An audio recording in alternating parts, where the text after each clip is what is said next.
20,000 Leagues Under the Sea by Jules Verne, 1870, Part 1, Chapter 9, The Tantrums of Ned Land.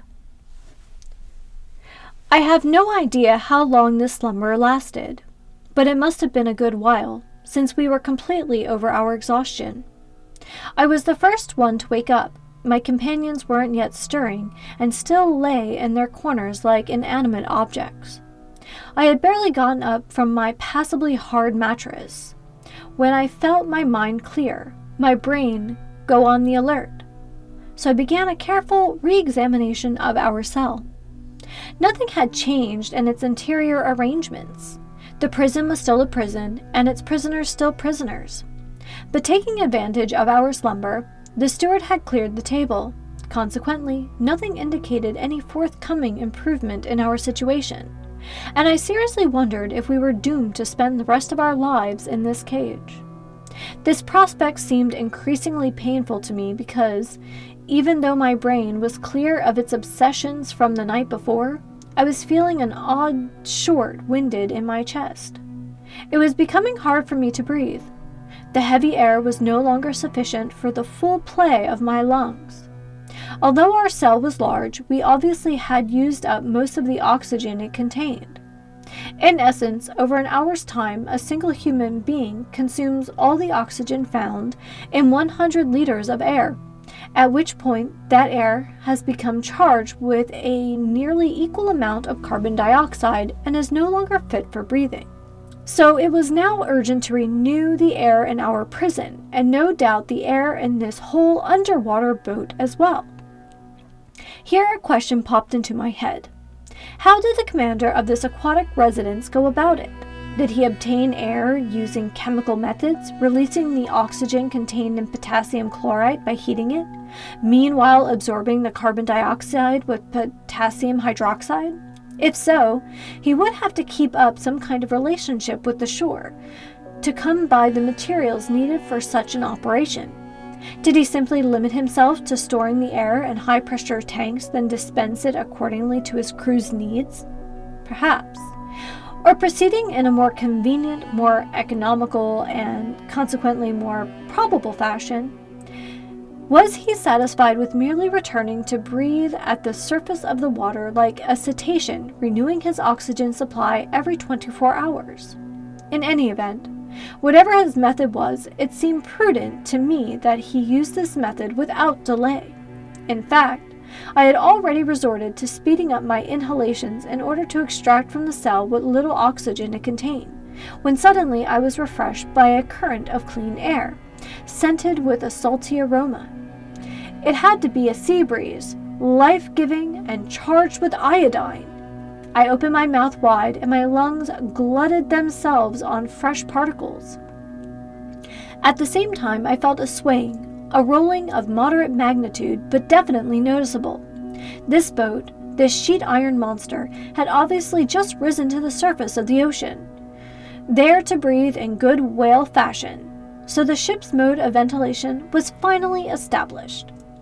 When I had absorbed a chestful of this clean air, I looked for the conduit, the air carrier, if you prefer, that allowed this beneficial influx to reach us, and I soon found it.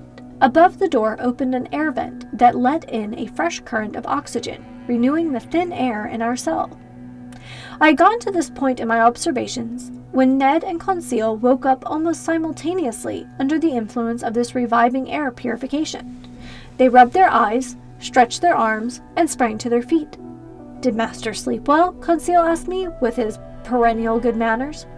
"Extremely well, my gallant lad," I replied. "And how about you, Mr. Land?"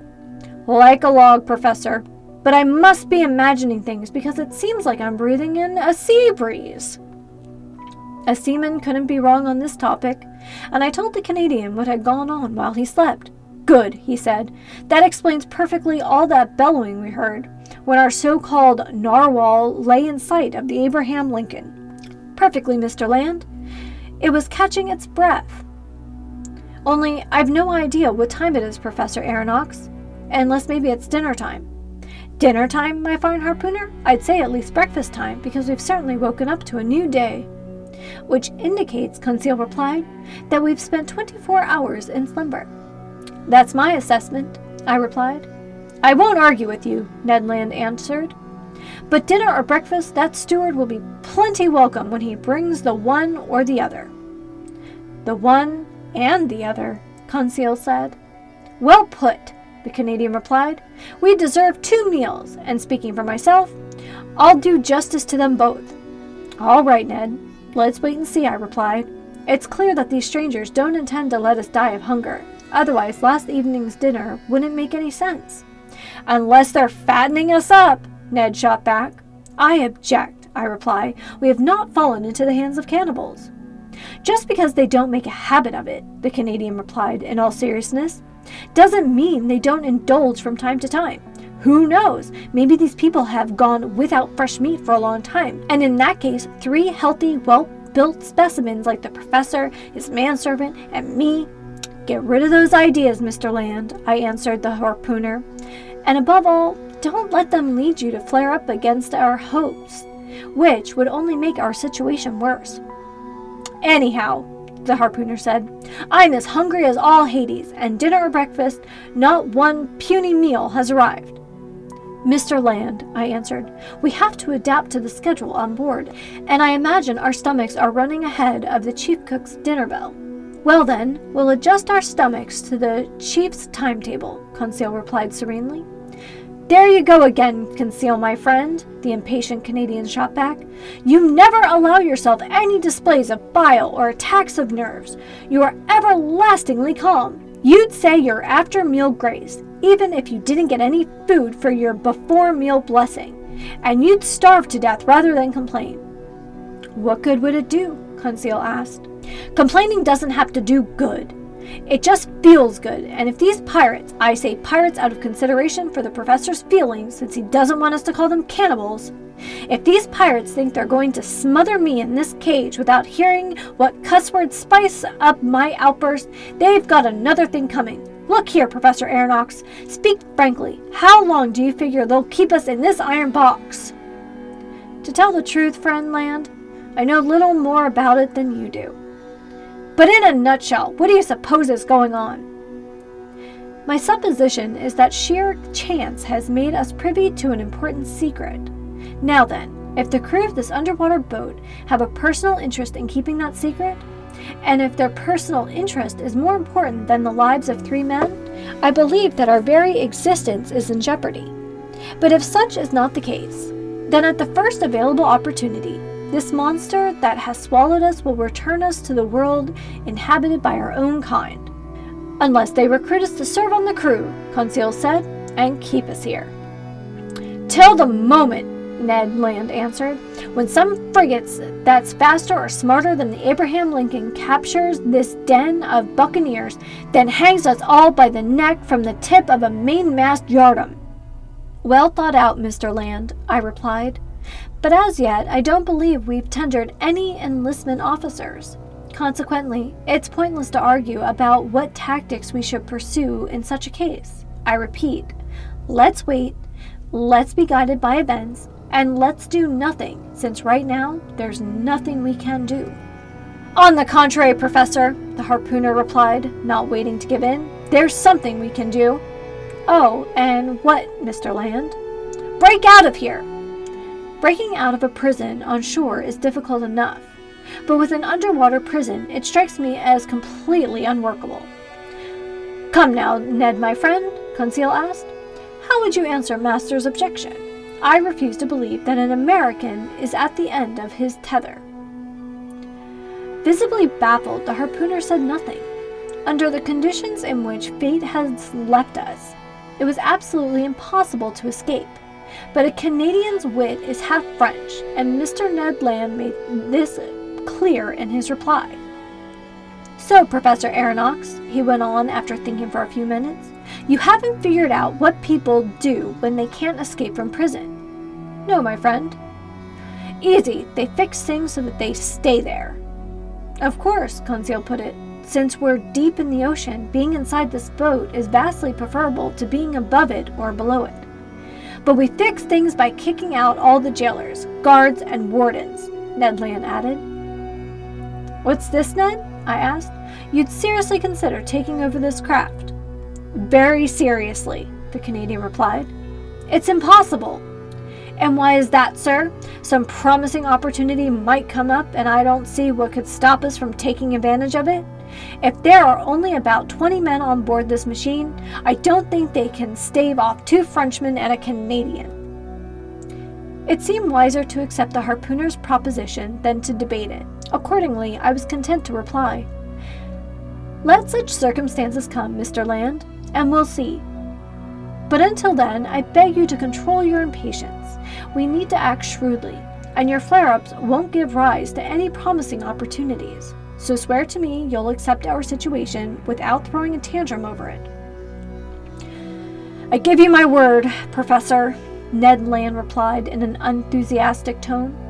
"No vehement phrases will leave my mouth. No vicious gestures will give my feelings away, not even when they don't feed us on time."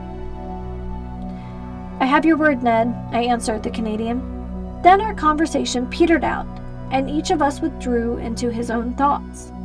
For my part, despite the harpooner's confident talk, I admit that I entertained no illusions. I had no faith in those promising opportunities that Ned Land mentioned. To operate with such efficiency, this underwater boat had to have a sizable crew. So if it came to a physical contest, we would be facing an overwhelming opponent. Besides, before we could do anything, we had to be free, and that we definitely were not.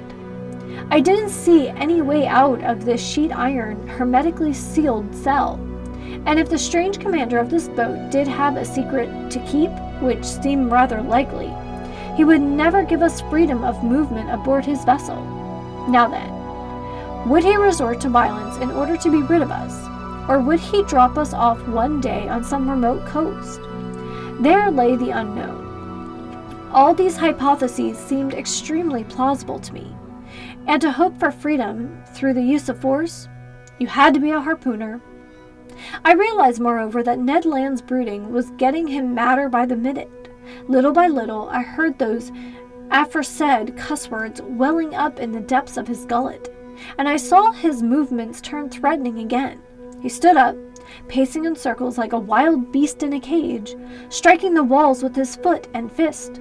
Meanwhile, the hours passed. Our hunger nagged unmercifully, and this time the steward did not appear, which amounted to forgetting our castaway status for much too long if they really had good intentions towards us. Tortured by the growling of his well-built stomach, Ned Land was getting more and more riled, and despite his word of honor, I was in real dread of an explosion when he stood in the presence of one of the men on board. For 2 more hours, Ned Land's rage increased. The Canadian shouted and pleaded, but to no avail. The sheet iron walls were deaf. I didn't hear a single sound inside this dead-seeming boat. The vessel hadn't stirred, because I obviously would have felt its hull vibrating under the influence of the propeller.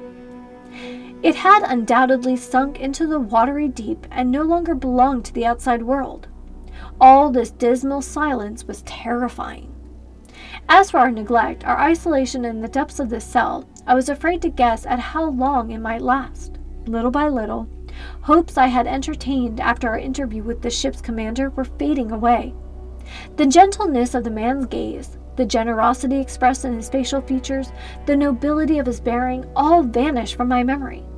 I saw this mystifying individual anew for what he inevitably must be, cruel and merciless. I viewed him outside humanity, beyond all feelings of compassion, the implacable foe of his fellow man, toward whom he must have sworn an undying hate. But even so, was the man going to let us die of starvation, locked up in this cramped prison, exposed to those horrible temptations to which people are driven by extreme hunger? This grim possibility took on a dreadful intensity in my mind, and fired by my imagination, I felt an unreasoning terror run through me. Conseil stayed calm. Ned Land bellowed. Just then a noise was audible outside. Footsteps rang on the metal tiling. The locks were turning, the door opened, the steward appeared. Before I could make a single movement to prevent him, the Canadian rushed at the poor man, threw him down, held him by the throat. The steward was choking in the grip of those powerful hands. Conseil was already loosening the harpooner's hands from his half-suffocated victim, and I had gone to join the rescue, when I was abruptly nailed to the spot by these words pronounced in French. "Calm down, Mr. Land, and you, Professor, kindly listen to me.